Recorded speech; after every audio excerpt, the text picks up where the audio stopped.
Bună dimineața și bun găsit la BU. Sunt Sabina Iosub și vă invit să rămâneți alături de mine. O să discutăm astăzi despre schimbările ce au loc în economiile statelor membre sau ar trebui să aibă loc odată ce se decid lucruri importante la nivel european.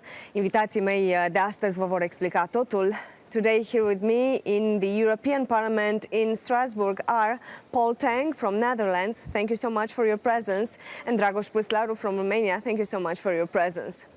It is important to see exactly what is the debate here at the European level in order to understand what is going to happen in each member state. You have a lot of things to debate in ECON, the commission, in the committee in which you are both members. Let's see exactly what is, in your opinion, Mr. Tang, the most debated, the most discussed subject nowadays. Well, I think the most discussed topic is the new Green Deal. That's, of course, a plan that leads to many steps thereafter. At the same time, also on economic affairs, we're working on the sustainability of the financial sector. We just concluded an important legislation that will allow you to see how sustainable your euro is. If you go to your bank, your pension fund or insurance company, you don't know what the effect is, and you would like to know. And we're working on that. We just come to an agreement. This is one of the topics that I think is important for the future of Europe, but also mainly for the transition towards sustainability. There are some hot topics also, some brains are very worked, let's say, nowadays in the econ. What's, in your opinion, the most discussed topic? Just to add that one of the main things that concerns both the budget committee and us would be the MFF, the multi-annual financial framework. If we want a Green Deal and if we want to develop Europe, you need to finance that, obviously.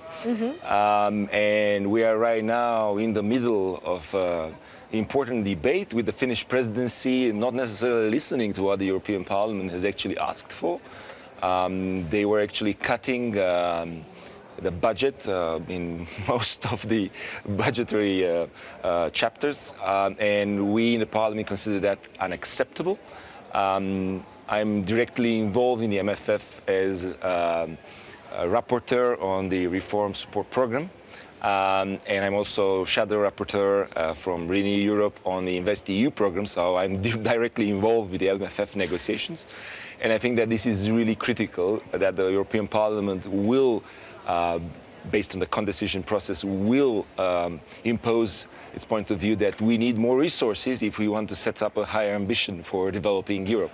And I think that this will unfold right now with the Croatian presidency, and hopefully we're going to finish the negotiation in the second semester of 2020 with the German presidency. But this is very important and directly linked to what Romania is expecting from that.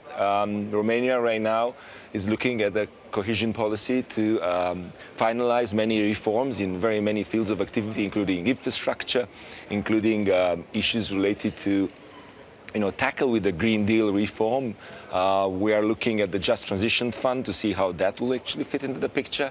And obviously, last but not least, the two programs that I've mentioned with the convergence and reform instrument for getting towards the euro area. That's directly linked to the sustainability of the euro.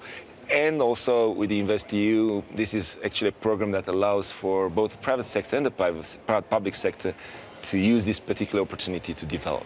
I will start nuclear with Paul Tang because you've done some important debates and you've concluded.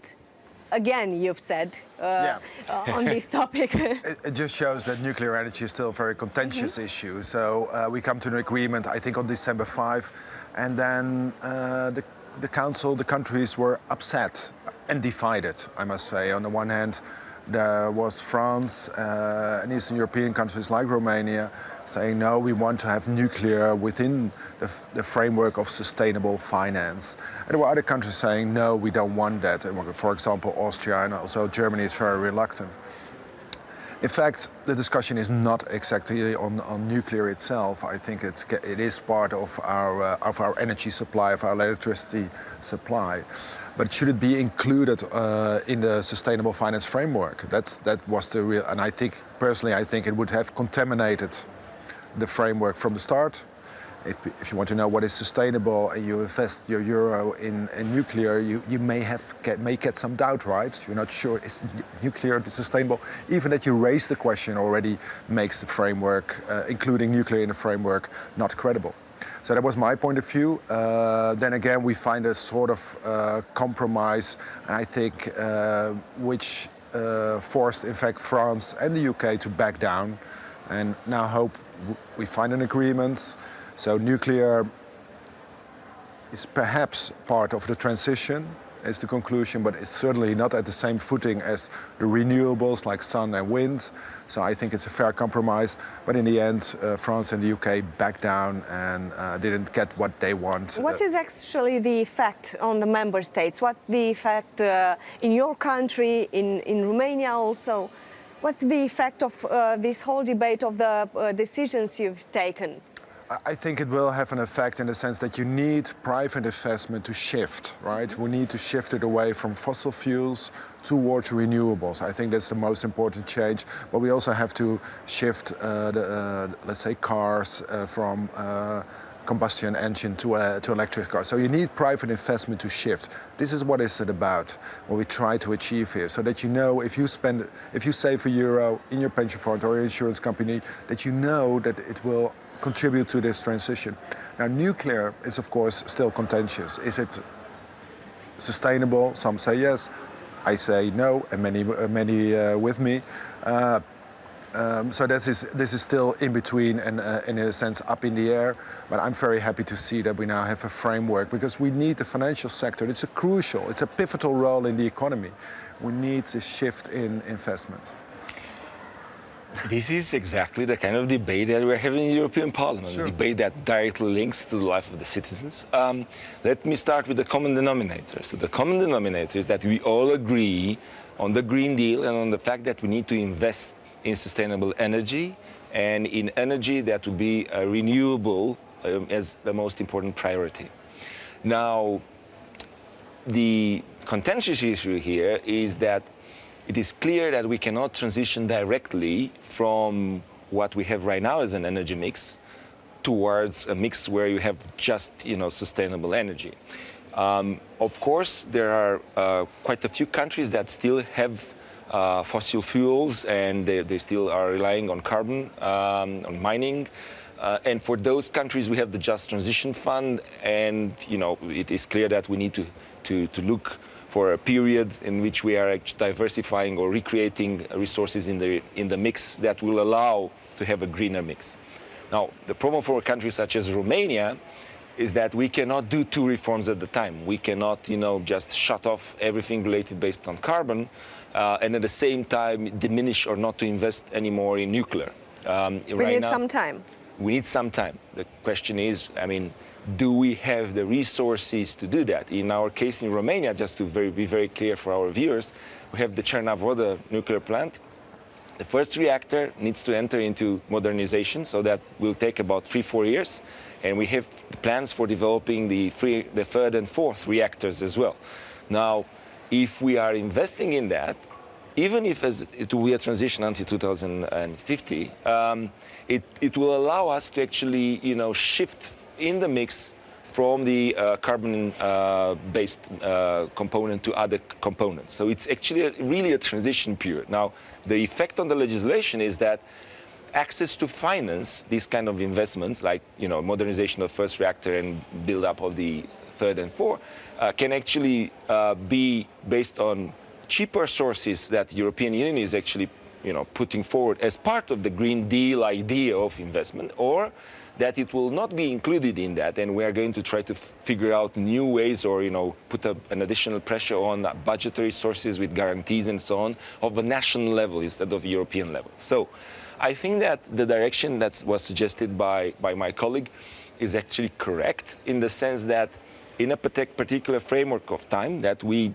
can agree together that it should be, well set, but enough so that an investor will get the money back.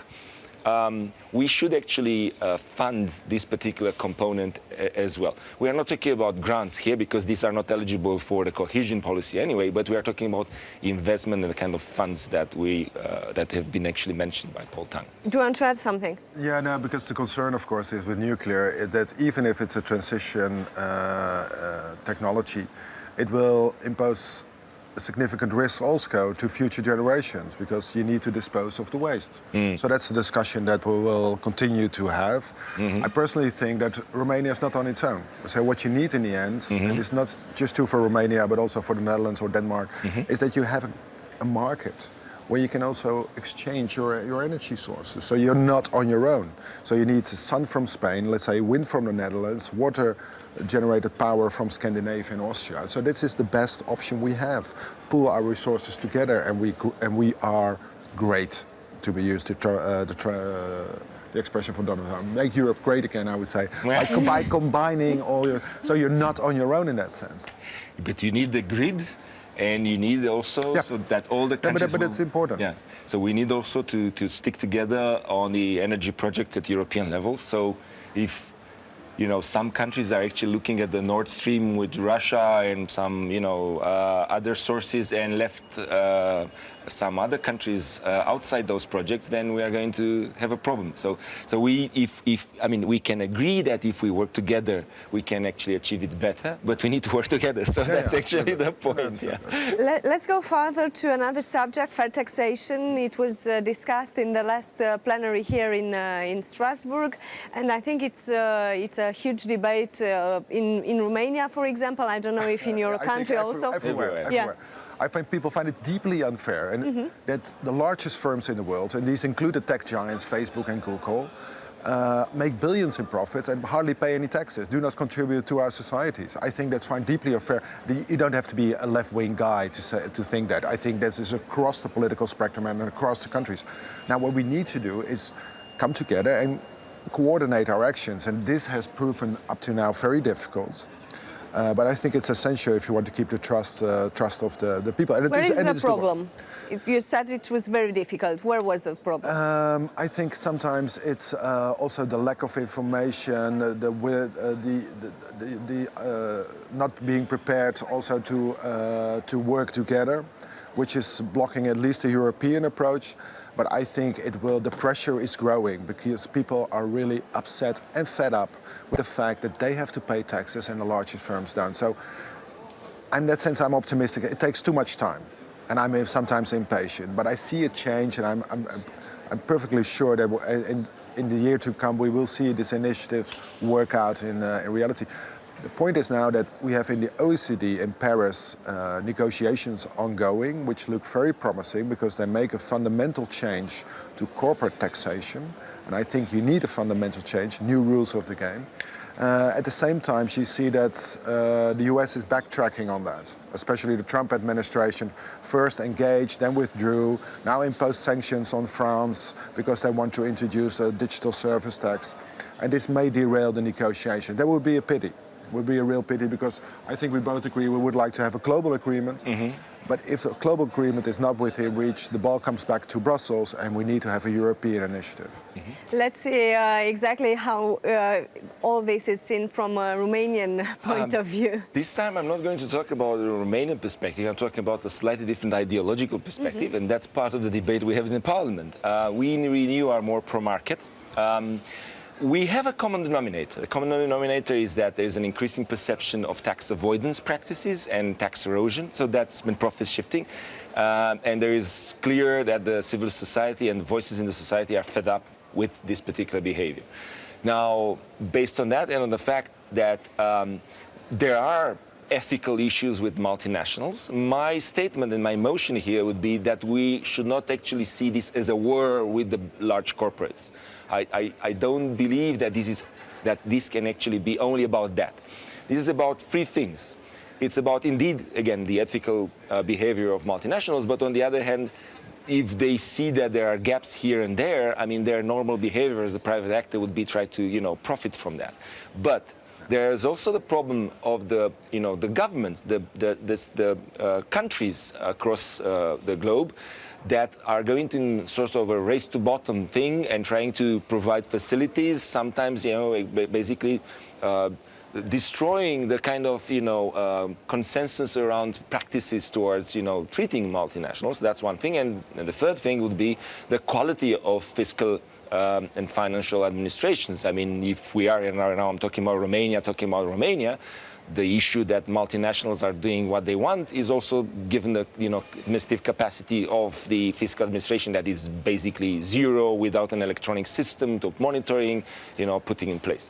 And I would just add two more things here.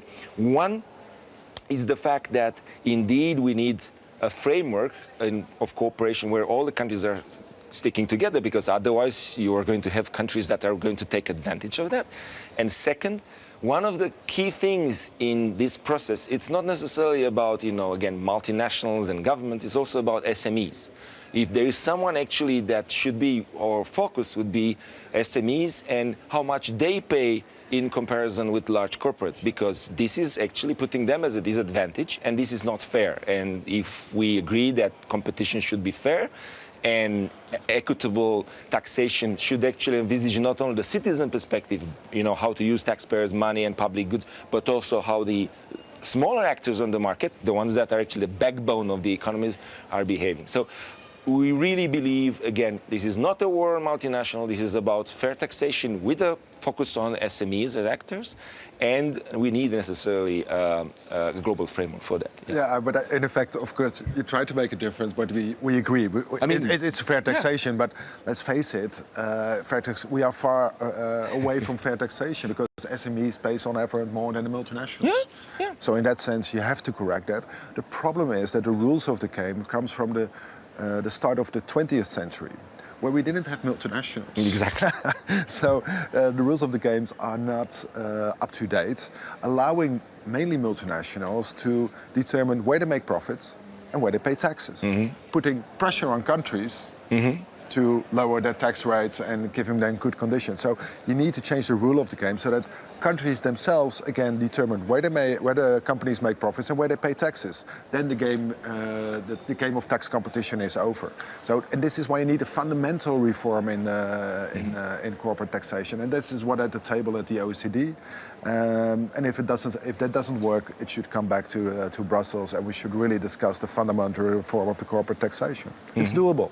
But can we also agree on the fact that we are not talking about the bad guys and the good guys, so we should not label the multinationals the bad guys and the governments as being the good guys, because sometimes the governments are actually messing up, to use a very academic word. It's our responsibility to take, exactly. But let's face it, the monopoly power of the frightful five, and they are called that for a reason, it's Google, Facebook, Apple, Amazon, Microsoft, is huge. So this is a huge market distortion. So even apart from taxation, we have a problem with the tech giants. This is for digital. Yeah, absolutely. Yeah. I'm very curious about your personal work here in the European Parliament and the Econ Committee. If you can explain to us in a few words, Paul Tang, and afterwards Dragoș Puslaru, about the reports that you are in, the issues that you solve or hope to solve, Mr. Tang. Well, of course, this is the mandate is still starting, so we still adapt yourself. Let's say. Yeah. So, but I've been working very much on taxation, corporate taxation, leading fair taxation, and for Dutch, that's sometimes special, so to say, because we are one of the countries that is, in fact, a tax haven within Europe, and we damage other countries. And I'll be working very much on sustainable finance, because I think it's a crucial part that we need private investment to become sustainable as well.